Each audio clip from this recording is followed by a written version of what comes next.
मखतूम जमात की तालिबा अस्मा परवीन मौलाना अब्दुल रऊफ साहब, इनको मैं नात के लिए आवाज देने जा रहा हूँ कि ताज रखा है जमाने में सरों पर उनके, ते वही अपने उस्ताद के जूतों को उठाने वाले।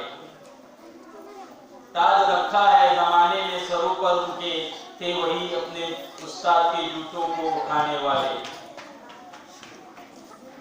अस्मा आपके सामने।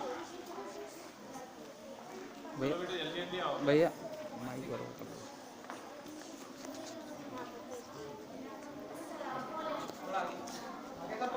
आ गया।